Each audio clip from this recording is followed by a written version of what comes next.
Today we are going to be talking a little bit about client avatar, and it's something that I talk about. Hi, Justine. It's something that I talk about a lot because it does have the ability to really make or break your business, more specifically your launches. So whether you're promoting your offline services, your products, your programs, your group courses, whatever it is that you're marketing, before you go and create all the content and all the blog posts and all the social media posts and whatnot, it's super vital to really get clear on a couple of things tied to your ideal client. So I'm going to go through what those things are, and hopefully that will give you some clarity in terms of how to frame your content, content that you should be creating, and how to basically go about really connecting with those specific people that you want to work with. I know a lot of people, when I tell them that they need, an ideal client, they need to pick a niche, they get all nervous, like they're gonna lose out on a portion of people because they're not serving anyone and everyone. And if you look at any business, they don't serve anyone and everyone. Let's take restaurants, for example, right? Yes, there's American restaurants, but you likely won't find Thai food, Japanese food, Chinese food on your American style, menus. There's Japanese restaurants, there's Chinese restaurants, there's Indian, there's Middle Eastern, there's all these different kinds of restaurants. You go to a particular restaurant because you feel like eating a particular kind of food. You go to a particular store looking for specific items, knowing that that store is going to have those items, right? Even department stores, they're broken down into sections, right? You're not just walking into a department store and there's a watch here and shoes here and golf clubs there. It's broken down into sections so that we can easily find what we're looking for. It's the same thing with us as personal brands, as entrepreneurs, as business owners. We need to be able to help those people coming to our websites, coming to our Facebook pages, coming to our podcasts, coming to our webinars, to easily identify whether you are a right fit for them or not. I don't know where the expectation came from that you had to be a right fit for everybody all the time. It's a false expectation.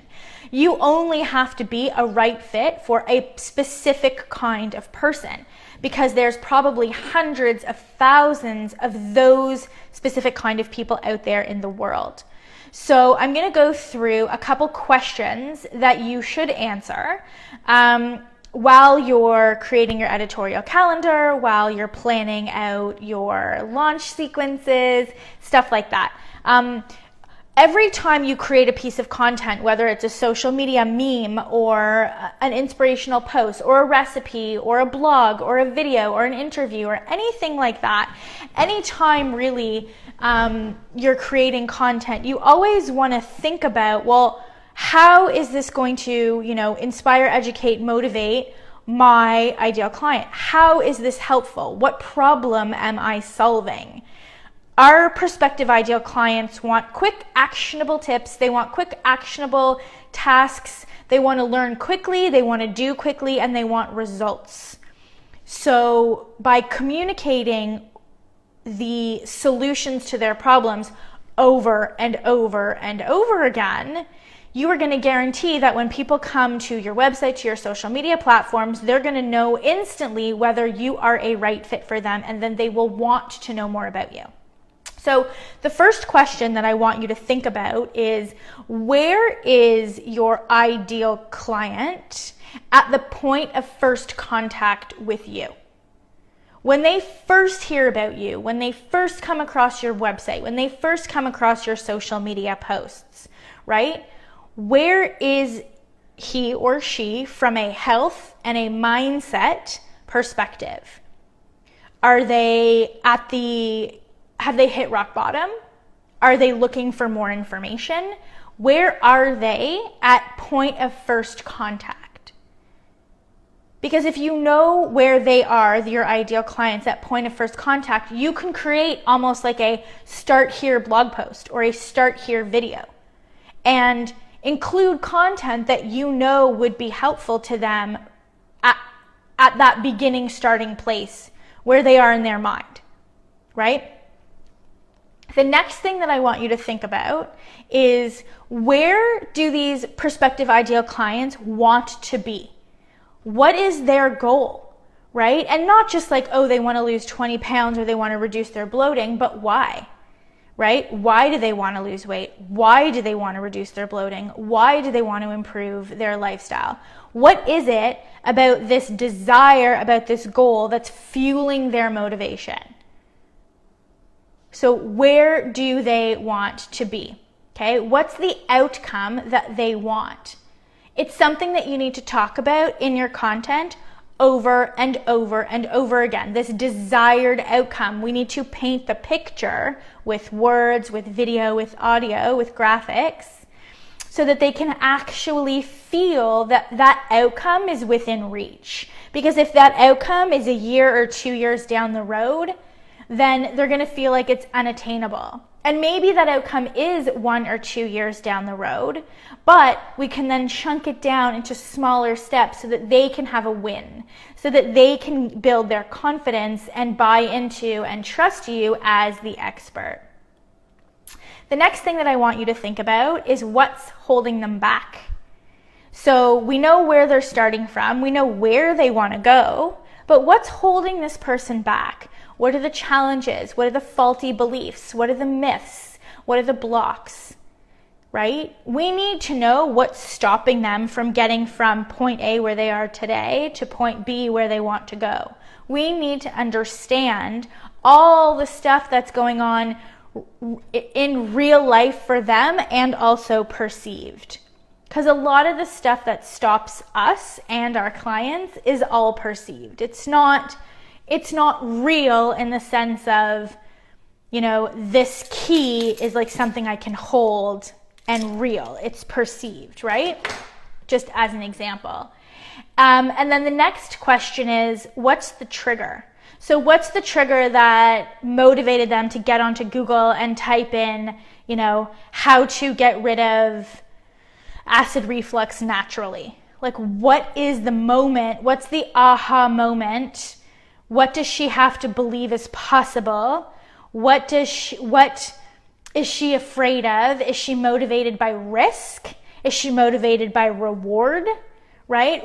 Motivated by risk would mean that he or she just came from their doctor's office and was told that their recent blood work was disastrous and they're basically on the path for having type 2 diabetes in the next, 6 months if they don't do anything. That's a huge motivation. So what is that? Or maybe it's that, they have knee pain and they can't play golf. What is the motivation? What is the trigger that motivated them to take action now?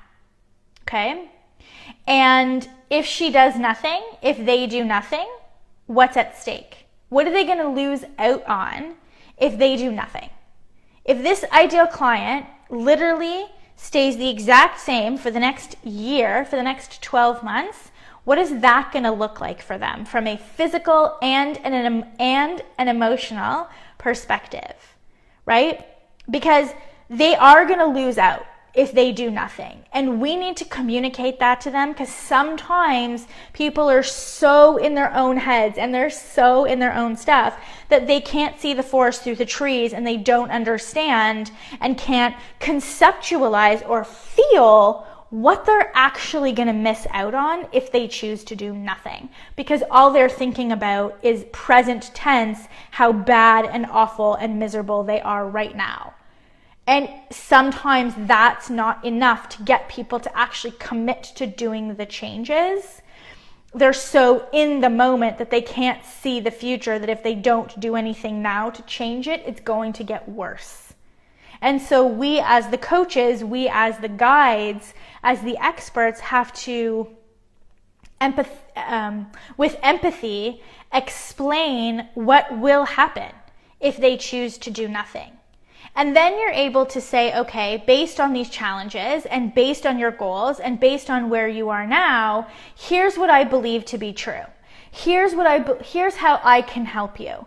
And you inform them of the steps that it's going to take for them to get to point A and point B, versus straight up selling your program without really taking the time to say to your ideal client, hey, I know you.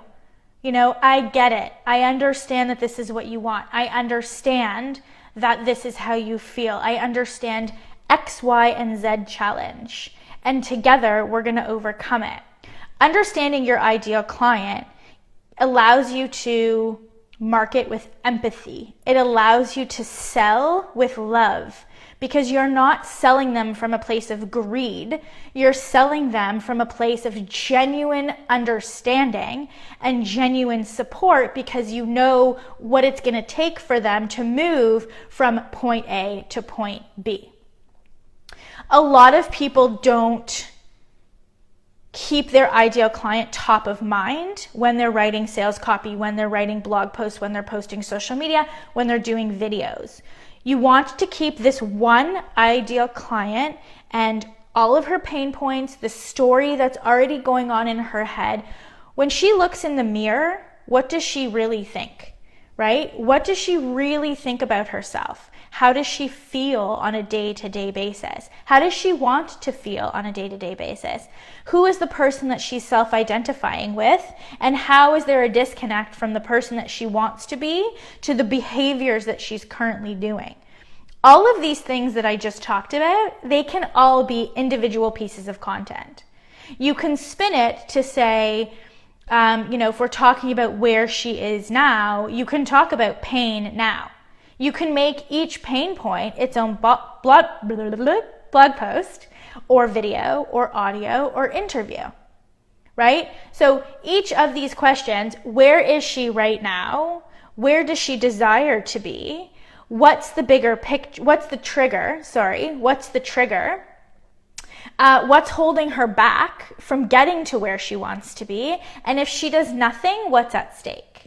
Those questions should all be covered in content in some way, shape, or form, both in blog posts and also on your sales page in whatever program it is that you're inviting these ideal prospective clients into. So doing this ideal client work allows you to literally step into the shoes of these people that you want to serve. You have to feel them, not write from your own perspective. And there was a comment saying, in one of my groups, there was a comment saying that you are your ideal client. I don't believe that to be true, because you are already past your ideal client. Your perspective, your values, your problems, where you are now, your triggers, they're not the same anymore as your ideal clients. You've moved past where they are, which is why you're the coach and they're the client. If you can remember and feel where you were a year ago, 2 years ago, 5 years ago, 10 years ago, 20 years ago, then yes, absolutely, you can relate and empathize with your ideal clients. But I think if you are still, let me reframe. Of course, you're going to have some challenges similar to what your ideal client is experiencing. We're all human. But if you're right there alongside your ideal client with those same issues, then perhaps you need to reframe who your ideal client is and take it back even one step further. You just need to be about 20 steps ahead of the people that you want to help. You don't need to be light years ahead, but your ideal client cannot be you in present time, because you're already ahead of where they are. Your perspective, your core values, your beliefs, your behaviors, I'm hoping, are different now, today, than what your ideal clients are. So I hope that that makes sense.